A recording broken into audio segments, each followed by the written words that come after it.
La propuesta de la CGTP es el incremento inmediato a 1.500 soles, pero además, para llegar al monto de la canasta básica familiar, debemos ir con incrementos progresivos año a año hasta alcanzar los 2.100 soles, que es una canasta básica familiar para una composición de 5 personas en promedio. ¿Esto qué quiere decir? Que el próximo año 2025, 2026, 2027 podamos tener incrementos sucesivos, ¿no?, y razonables para poder alcanzar este monto. Estamos enlazados telefónicamente con Gustavo Minaya, que es consejero titular en el Consejo Nacional del Trabajo.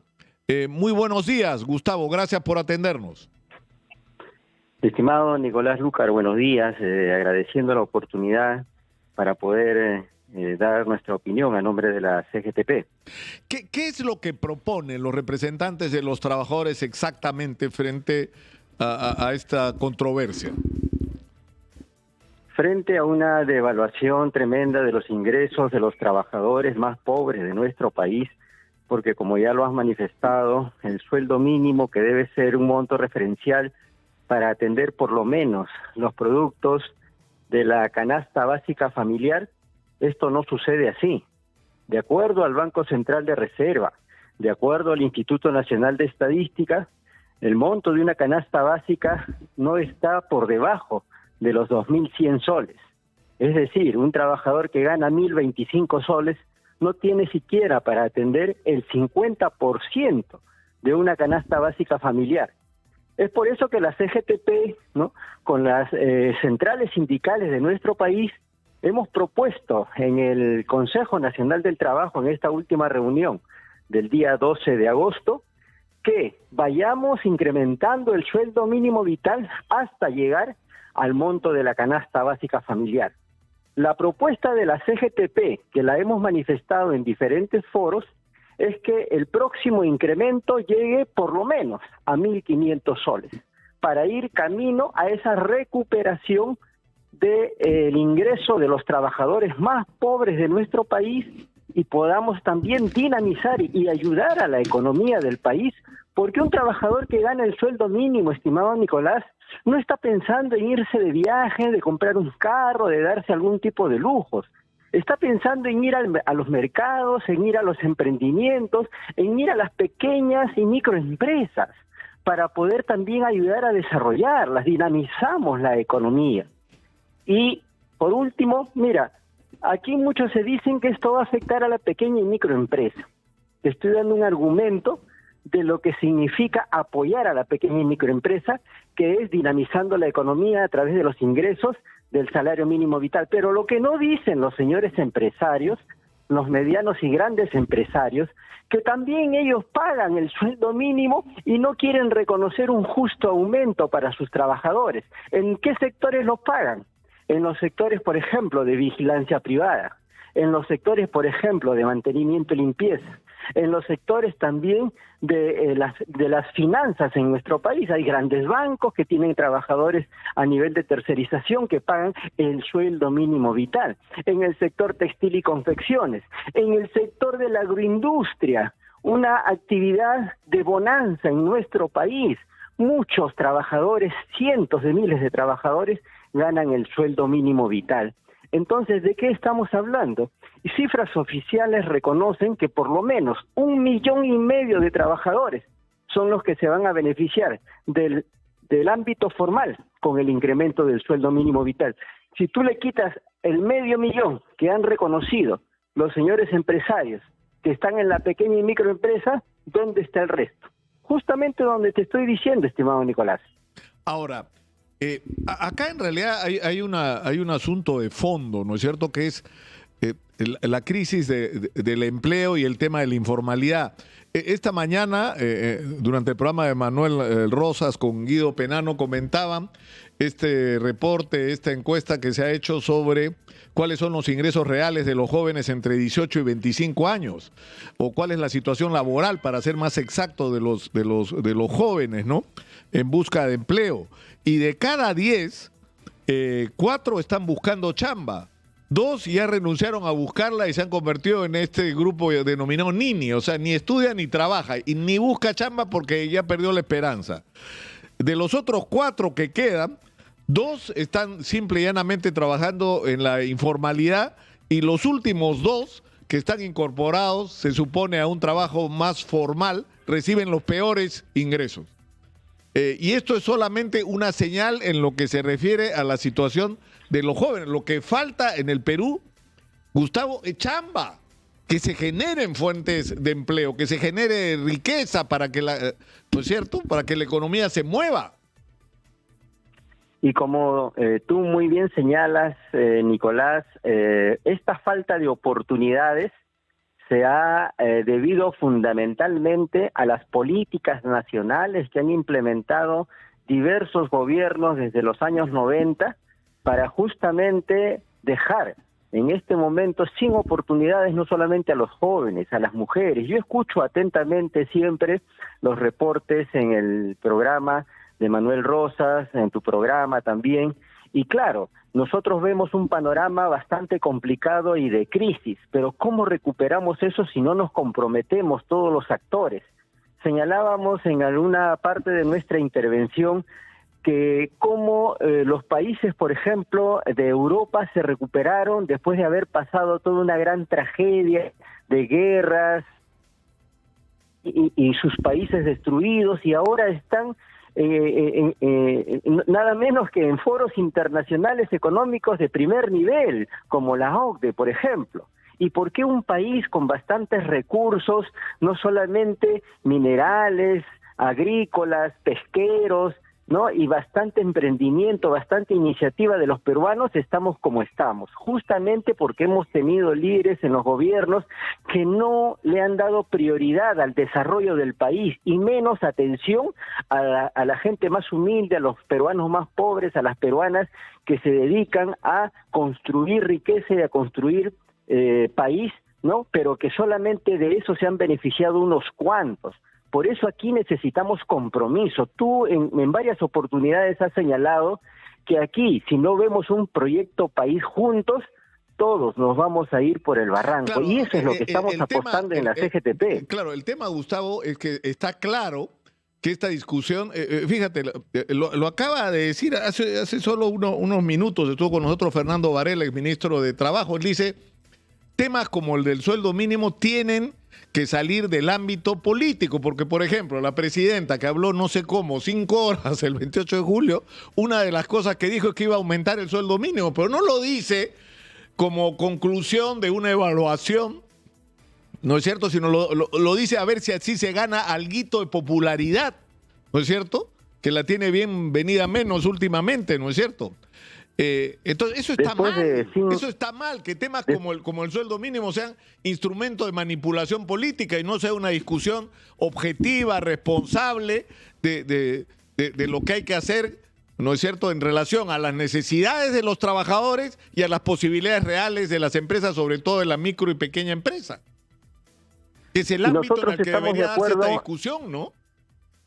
Y nosotros estamos de acuerdo en sumarnos al desarrollo del país a través del diálogo, a través del Consejo Nacional del Trabajo.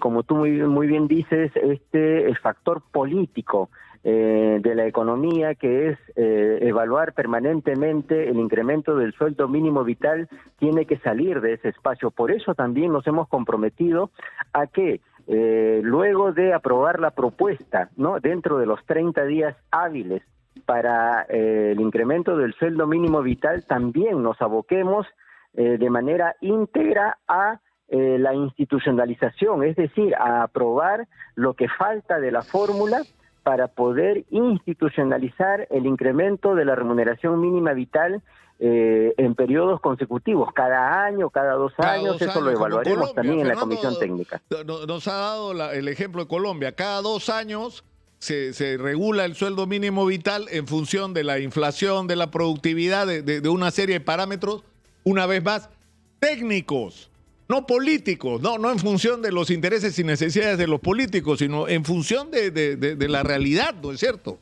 de la economía. Y en eso estamos de acuerdo, ¿no? Pero con el aprecio que le tenemos al doctor Fernando Varela, su corazón y su defensa empresarial también le hace tener argumentos que pueden ser razonables, pero estimado Nicolás, a estas alturas, en donde hemos reconocido que un sueldo mínimo vital ni siquiera atiende el 50% de la canasta básica, esto ya trascendió voluntades. Esto está en el campo de las obligaciones y de los compromisos del Poder Ejecutivo, del sector empresarial y, por supuesto, de nuestro lado, de exigir que se mejoren estas condiciones, porque no podemos seguir construyendo país de mendigos, no podemos seguir explotando la mano de obra, generando riqueza por un lado, pero por otro lado maltratando, ¿no?, y prácticamente esclavizando a los hombres y mujeres de nuestro país. Ahora, me cuentan, y yo no sé si tú, Gustavo, puedes confirmarlo, que el clima que hay en el Consejo Nacional del Trabajo, en particular entre los representantes de la Sociedad Nacional de Industrias y los representantes del mundo laboral, es positivo, no es de confrontación, ¿no? ¿O estoy mal informado? Por lo menos en esta última sesión del día 12 de agosto, el sector empresarial ha llegado mucho más permeable, mucho más dispuesto, ¿no?, a tener acuerdos.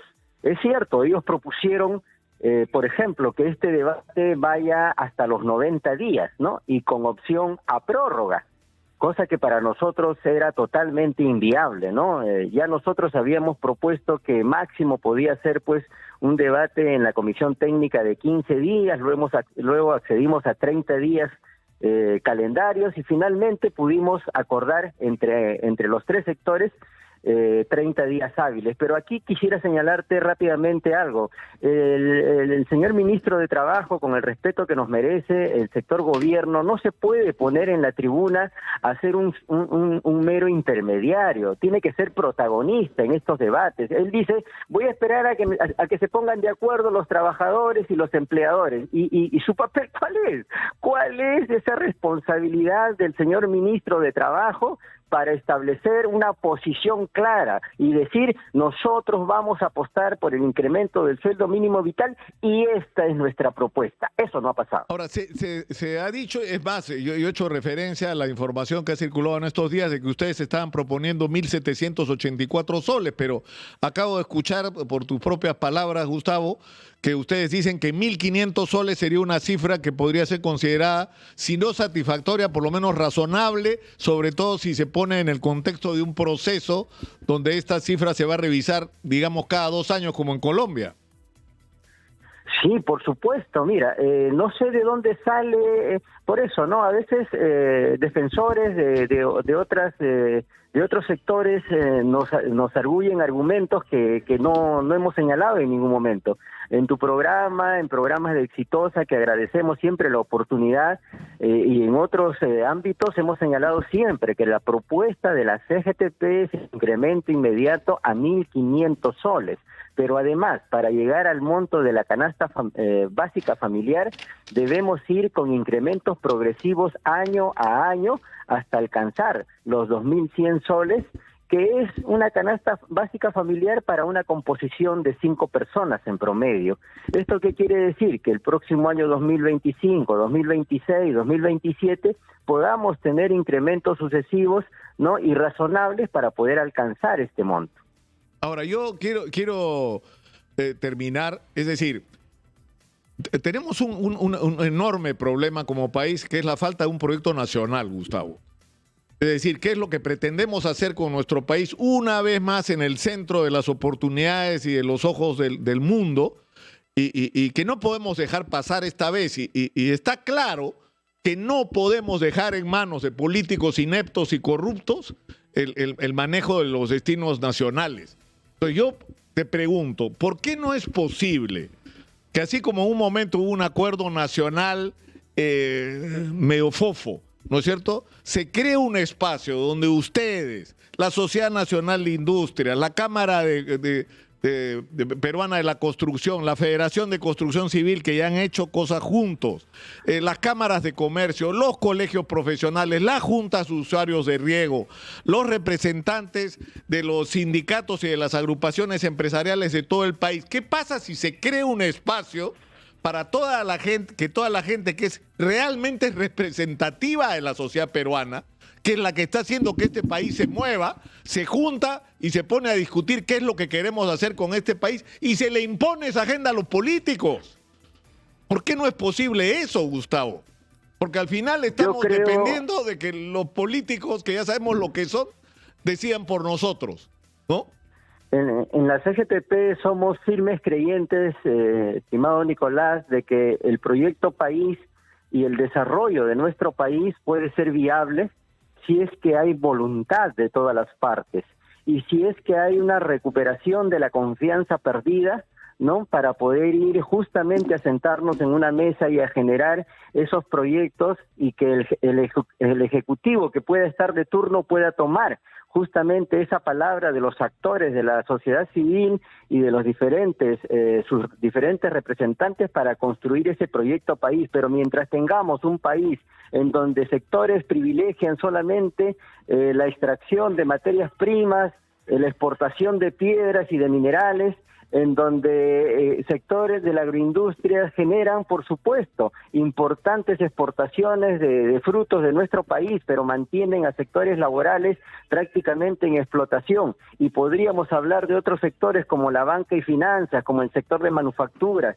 en donde no se reconocen derechos, que es lo único que nosotros hemos pedido, exigido y pretendido, que se reconozcan derechos que no solamente están establecidos en nuestro país, sino también en el marco del derecho internacional, nada más. Eso es lo único que pedimos. Si queremos entrar a un espacio tan importante como la OCDE, se tienen que reconocer derechos de los actores, no solamente el derecho a yo enriquecerme porque tengo plata y porque puedo generar una empresa y porque puedo contratar a miles de trabajadores y el trabajador, el ser humano, la persona que tiene hijos detrás de ellos, la persona que tiene bajo su cargo un adulto mayor, ¿qué pasa con ellos? Esa es una agenda que habría que poner sobre la mesa en ese contexto que yo voy a hacer, y es más, estamos acá en Exitosa haciendo todo lo posible por empujar las cosas en esa dirección. Yo creo que un encuentro de esta naturaleza puede cambiar el destino del Perú, sinceramente. O sea, porque la posibilidad de que los sectores que son los que están moviendo el país se junten y digan esto es lo que vamos a hacer los próximos 30 años en el Perú, puede cambiar completamente las cosas. Muchas gracias, Gustavo, por atendernos. Un abrazo. Muy buenos días. Gustavo Minaya, representante de la CGTP ante el Consejo Nacional del Trabajo, ha estado con nosotros.